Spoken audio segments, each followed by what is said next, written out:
Alright, let's break down the iPhone 16 versus the iPhone 15. Apple recently launched the iPhone 16, and after waiting for iOS 18.1 to roll out fully, we can now compare these two. Whether you're considering upgrading from an iPhone 12, 13, or 14, or even the 15, I'll show you some key improvements and performance boosts of the iPhone 16.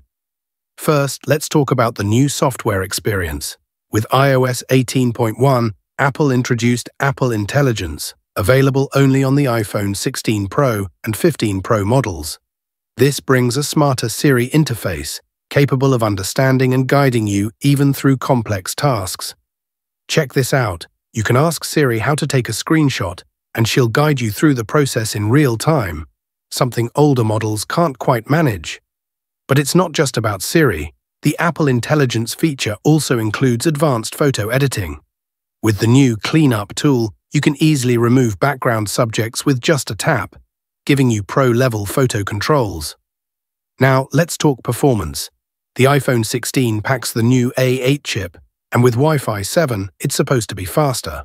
But interestingly, in our tests, the iPhone 15 with Wi-Fi 6 still held its ground, outperforming the iPhone 16 in download speeds.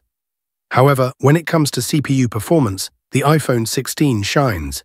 The A8 chip outperforms the A16, with a significant boost in both single and multi-core tests. And finally, let's talk charging. The iPhone 16 supports 25-watt wireless charging compared to the 15-watt limit on the iPhone 15, meaning faster charge times. Thanks for watching, and let me know in the comments which iPhone you're sticking with. Or if you're making the jump to the 16, see you in the next video.